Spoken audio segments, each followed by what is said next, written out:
다 같이 사도신경으로 신앙 고백 드리겠습니다.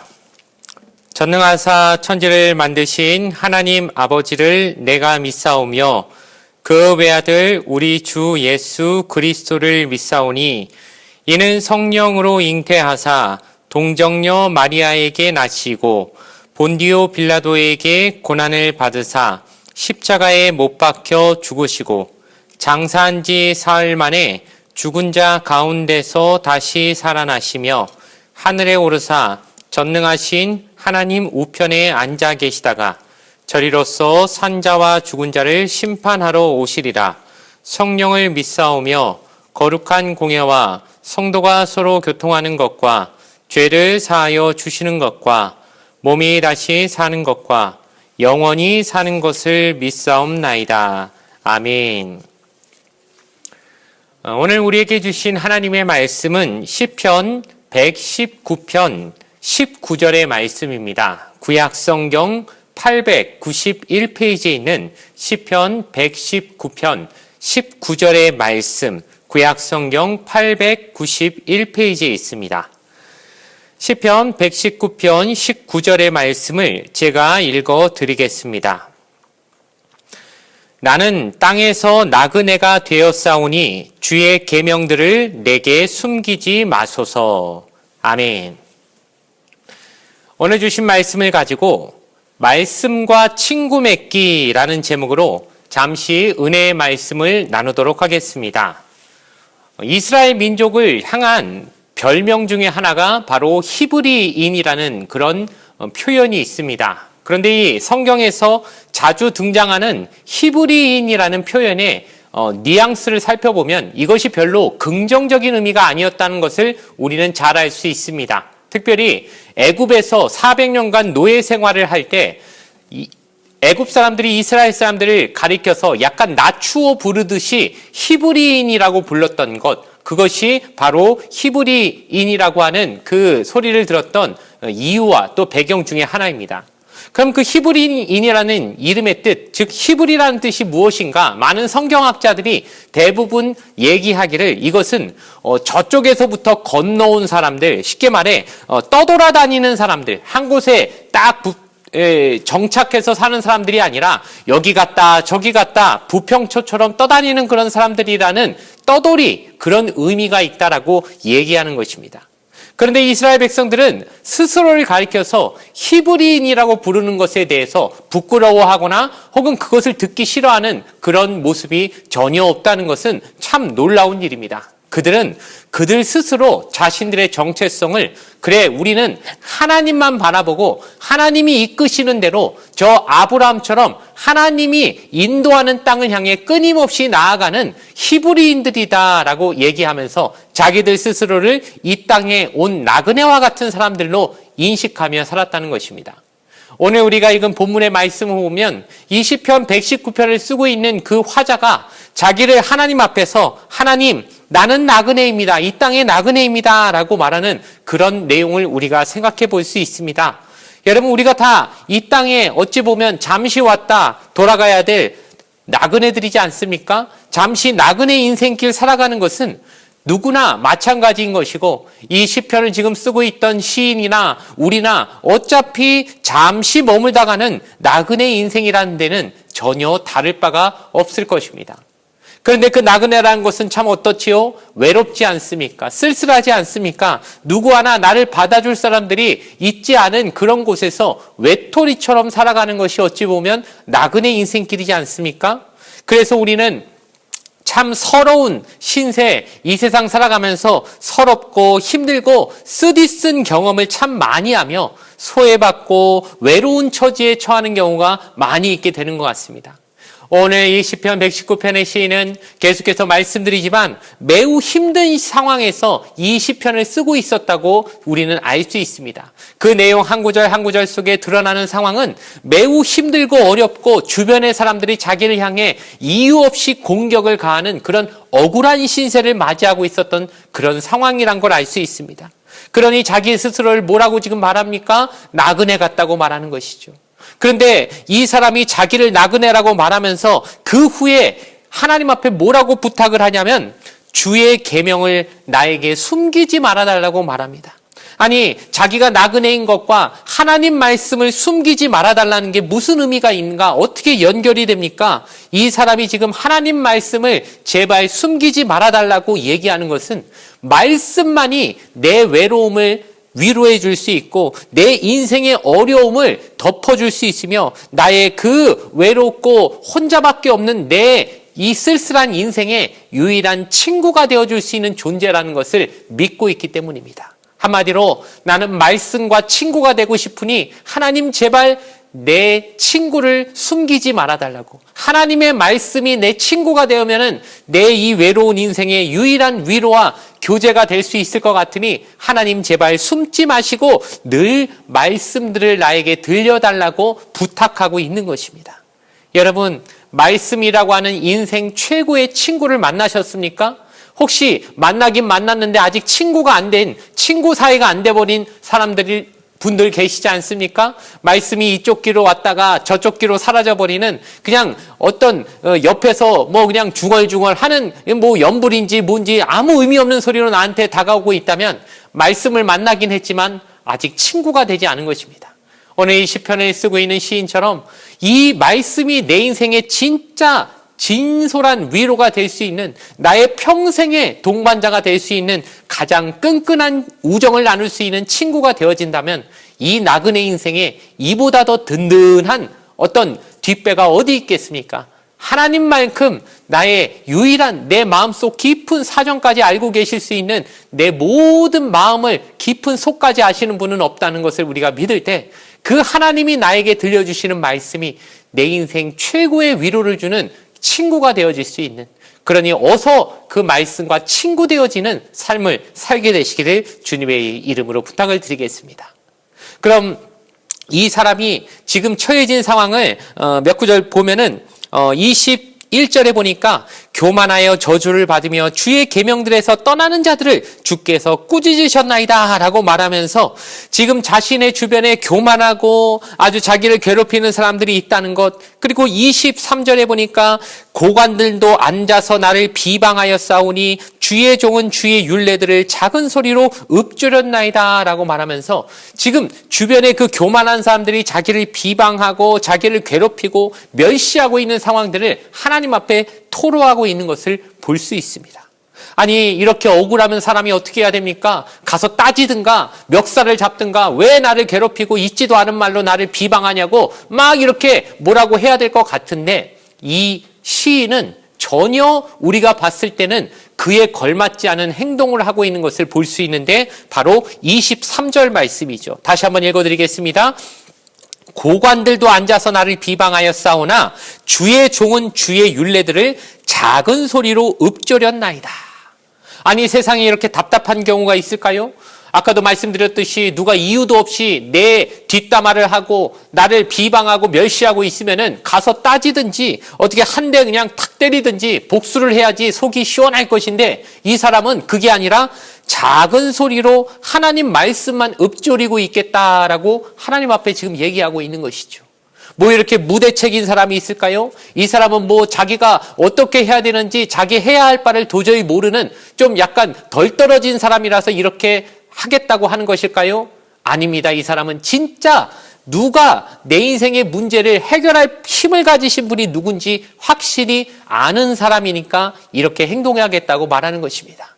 내가 내 힘으로 그 사람들 꺾을 수 있고 그들 코를 납작하게 해줄 힘이 나한테 있었다면 그들이 감히 먼저 나한테 그렇게 까불지도 않았겠죠. 그렇게 멸시하고 비방하고 내 앞에서 거들먹거리고 교만 떨지도 않았을 것입니다. 그런데 왜 그들이 그렇게 할까요? 지금 나는 너무 약하고 그들은 세상에서 봤을 때 강하고 힘을 가진 존재이기 때문에 막 나한테 이렇게 해코지를 해도 내가 그들에게 반항하고 한 거 해봐야 뭐 조금 상처나 입힐 뿐이지 오히려 내가 더 많이 큰 고난을 받게 될 것을 알기 때문에 아유, 저 녀석이 나한테 감히 대들지 못하겠지. 내가 이렇게 한다고 한들 저 녀석이 뭐 어떻게 하겠어. 아예 그렇게 무시를 하고 대놓고 그렇게 멸시하고 비방하는 행동들을 하고 있는 것입니다. 그러니 내가 억울하고 내가 아무리 마음이 답답해서 뭐라도 해보고 싶어도 내 힘이 연약하니 어떻게 하겠습니까? 유일하게 할 수 있는 것이 이 시인은 뭘 하겠다고 합니까? 내가 하나님 말씀만 조용히 읊조리겠습니다. 말씀만 읊조리면 무슨 일이 생기나요? 그렇죠. 우리가 봤을 때는 전혀 그럴 일이 생길 것 같지 않지만 이 시인은 믿었습니다. 그래, 내가 의지할 뿐, 내가 이 어려운 가운데서 내 억울함 풀어주실 유일한 의로우신 재판장은 하나님 한 분밖에 없으니 내 힘으로 뭘 할 수 없으니 그래, 나는 말씀이라도 붙잡고 말씀이라도 읊조리면서 그 말씀만 붙잡고 약속만 붙잡고 하나님 의지하고 나아가겠다. 내 억울함은 하나님이 풀어주실 것이다 라고 하는 그 믿음이 있었기 때문에 이렇게 신뢰하며 말씀을 끊임없이 읊조리는 삶을 살아갈 수 있었을 것입니다. 사랑하는 성도 여러분, 말씀을 읊조리는 것은 절대 소극적이고 현실을 회피하는 도망가는 행동이 아니라 바로 이 말씀을 주신 분이 이 세상을 창조하시고 내 모든 억울함을 풀어주실 분이라고 하는 분명한 신뢰가 있는 사람만이 할 수 있는 용기 있는 행동이라는 것을 잊지 마시고, 어렵고 힘들 때 특별히 그 억울함을 풀고 싶어도 내겐 힘이 없고 내 주변에 도와줄 사람 아무도 없을 때 말씀을 붙잡고 그 말씀을 끝까지 묵상하며 말씀 안에서 나를 해결해 주실 하나님의 도우심을 간절히 찾고 구하는 여러분 되기를 간절히 부탁을 드리겠습니다. 마지막으로 살펴볼 것은 그럼 이 사람이 어떻게 이 어려움을 또 해결하려고 했는가 하는 것을 볼 수 있습니다. 25절에 보면 내 영혼이 진토에 붙어 싸우니 주의 말씀대로 나를 살아나게 하소서라고 되어 있습니다. 또한 28절에 보면 나의 영혼이 눌림으로 말미암아 녹사오니 주의 말씀대로 나를 세우소서라고 말하고 있습니다. 이 사람이 지금 얼마나 끔찍하게 힘든지 지금 몇 구절에서 나오고 있지 않습니까? 내 영혼이 진토에 붙어 있다. 이 말은 쉽게 말해서 나 거의 죽을 것 같다라는 말이나 다름없습니다. 진토에 붙어버린다는 것이 무엇입니까? 사람이 땅하고 탁 붙어버린다는 것이 무슨 의미입니까? 속된 말로 그냥 죽어서 땅에 들어간다는 얘기죠. 진짜 죽을 날 얼마 안 남았다는 얘기이지 않습니까? 내가 지금 상태가 지금 살아있을 상태가 아니라 내가 지금 내일이라도 지금 당장이라도 죽어도 이상할 거 없을 만큼 너무 영혼이 쇠약해졌고 내 지금 영혼이 눌려 있어가지고 아주 그냥 거의 죽은 거나 다름없는 상태가 돼버렸다라고 지금 스스로를 그렇게 상태를 얘기하고 있는 것입니다. 그런데 그러면서도 그때 뭘 붙잡겠다는 것입니까? 말씀 붙잡겠다라고 말합니다. 아니 그렇게 힘들면 뭐 상담사를 찾아가서 상담을 해보든 아니면은 의사를 찾아가서 뭐 어떤 처방을 받든 그래야지, 아니 하나님 말씀만 주구장창 붙잡는다고 무슨 뾰족한 수가 생긴다고 그러느냐라고 생각하시겠지만 이 사람에게 있어서 하나님 말씀은 유일한 동아줄이고 한 줄기 빛과 같은 존재였다는 것을 우리는 알 수 있죠. 죽을 것 같은데, 정말 이대로 가면 나 정말 죽을 것 같은데 내가 그래도 살려면 뭐라도 붙잡아야 될 건데 하나님 말씀 붙잡고 한번 내가 살아봐야겠다라고 그렇게 의지를 다지는 사람들이 분명히 있습니다. 여러분, 주변에 요즘 얼마나 힘들고 마음 아픈 사람들이 많이 있습니까? 게다가 환경까지 몰아붙여가지고 진짜 저 사람은 도저히 살래도 살 이유가 없겠다. 내가 봐도 저 사람은 살래도 살아갈 만한 이유가 하나도 없다라고 그렇게 코너에 몰려버린 사람에게 우리가 해줄 수 있는 것이 무엇이 있겠습니까? 인간의 위로 아무리 해봐야 잠깐이고 그거 해서 당장은 기분이 좀 풀릴지 몰라도 24시간 그 사람 옆에 늘 붙어 있을 수 없는 것이 우리의 연약함이고 한계일진데, 그런데 그 사람이 그래 나 그래도 살아보기 위해서 내 죽는 마당에 못 해볼 거 뭐 있겠냐, 나 하나님 말씀이라도 한번 들어보고 싶다. 어쩌면 교회 한번 안 나가본 사람이라 할지라도 여러분, 그런 사람들에게 우리가 해야 될 역할이 있습니다. 말씀 듣게 해주는 것입니다. 교회에 초청하는 것입니다. 말씀 듣고 예배 한번 들어보자. 아니 죽는 마당에 못할 게 보이는가? 정말 힘들 때 우리에게 하나님 말씀이라는 유일한 그래도 살아갈 힘을 주는, 소망을 주는 것이 하나 있다. 한번 들어봐라. 들어보고 나서 인생을 포기할지 말지 한번 결정해봐라라고 해줄 만큼 하나님 말씀의 능력과 우리가 힘을 믿기에 우리가 그것을 최후의 카드로 그 힘든 사람들에게 소개해 줄 수 있는 것 아니겠습니까?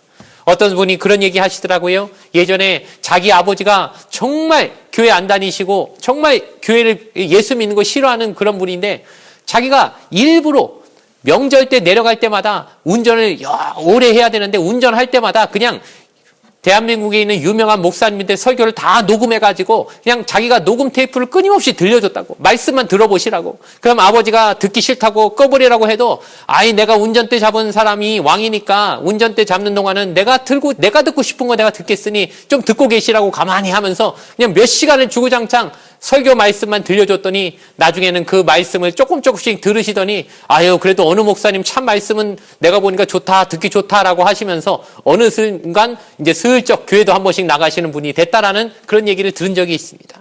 여러분 말씀의 능력을 우리가 절대 과소평가해서는 안 됩니다. 듣든지 아니 듣든지 말씀을 듣게 해줘야 됩니다. 하나님 말씀 가운데 분명히 살아갈 소망을 주는 힘이 있다는 것을 우린 믿어야 될 것입니다. 그래서 그 사람이 어렵고 힘들 때 그래도 살려면 말씀 붙들어야 되고 말씀 들어봐라고 우리가 강력히 권할 수 있는 저와 여러분의 그 삶이 되어지길 바랍니다. 말씀의 결론을 내려고 합니다. 이 시편에 이제 시인이 마지막 부분에 가서 뭐라고 말하냐면 32절에 보니까 주께서 내 마음을 넓히시면 내가 주의 계명들의 길로 달려가리이다 이렇게 말하고 있습니다. 아니 금방까지 죽을 것 같아가지고 내 영혼이 땅에 붙어버렸다고 말했던 사람이 어디서 갑자기 힘이 생겨가지고 달려간다고 말을 할까요? 아니 이 변화가 어떻게 생길 걸까요? 바로 다름 아닌 하나님의 말씀의 능력 가운데 있지 않겠습니까? 하나님 말씀이 죽고 싶은 사람 마음에 들어갔더니 이 말씀이 이 사람 안에 소망을 주어서 인생의 목표가 없던 사람이 갑자기 그 말씀을 듣고 나서 아 내가 왜 살아야 되는지 이제 이유를 알겠다. 내 인생의 목표가 무엇이 되는지 이제 알겠다. 깨닫고 나니까 이제는 표대를 향해서 뛰어가고 싶은 마음의 열정이 되살아나더라는 것입니다. 우리 주변에 많은 죽어가는 사람들이 있을 것입니다. 그들에게 힘과 위로를 주기 위해서 최고의 친구를 소개시켜주고 친구 맺으라고 권할 수 있는 유일한 존재가 바로 하나님 말씀인 것을 여러분 꼭 기억하시고 여러분도 혹시 아직 하나님 말씀 알기는 알지만 친구까지는 되지 않으셨다면 이번 기회에 친구를 맺으시고 또 그 친구 맺어야 될 수많은 힘든 사람들에게 내가 제일 좋은 친구 한 명 소개시켜 줄 터이니 하나님 말씀 한번 들어보라고 꼭 권하실 수 있는 여러분 되시기를 주님의 이름으로 간절히 축원을 드리겠습니다. 잠시 기도드리겠습니다. 좋으신 아버지 하나님 감사합니다. 어렵고 힘들 때 내 마음 아무도 몰라줄 것 같을 때 그래도 그 마음 아시는 분은 하나님밖에 없다는 것 어렵고 힘든 상황에 있는 모든 사람들이 깨달을 수 있도록 은혜 베풀어 주시옵소서. 정말 죽을 것 같이 힘든 인생 사는 사람들이 있습니다. 잠시 왔다 머물다 가는 그 나그네 인생길이지만 왜 그렇게 광야길처럼 힘든지 참 말로 표현하기 어렵게 힘든 그 삶들을 살고 있는 사람들에게 그 마음을 위로해주고 따뜻하게 격려해주고 품어줄 수 있는 존재가 바로 친구 대신 예수님이시고 그 주님의 말씀이라는 것 그들이 꼭 알게 하여 주시고 그 말씀과 친구 맺어서 정말 힘들고 외롭고 쓸쓸할 때 내 주변에 그 말씀이 친구처럼 옆에 든든히 서 있는다고 하는 그 놀라운 사실을 꼭 기억하고 삶 속에 경험하며 사는 자들 될 수 있게 하여 주시옵소서. 감사드리며 예수님의 이름으로 간절히 기도드리옵나이다. 아멘. 주기도문으로서 예배를 모두 마치겠습니다. 하늘에 계신 우리 아버지여 이름이 거룩히 여김을 받으시오며 나라가 임하시오며 뜻이 하늘에서 이루어진 것 같이 땅에서도 이루어지이다. 오늘 우리에게 일용할 양식을 주시옵고 우리가 우리에게 죄 지은 자를 사하여 준 것 같이 우리 죄를 사하여 주시옵고 우리를 시험에 들게 하지 마시옵고 다만 악에서 구하시옵소서. 나라와 권세와 영광이 아버지께 영원히 있사옵나이다. 아멘.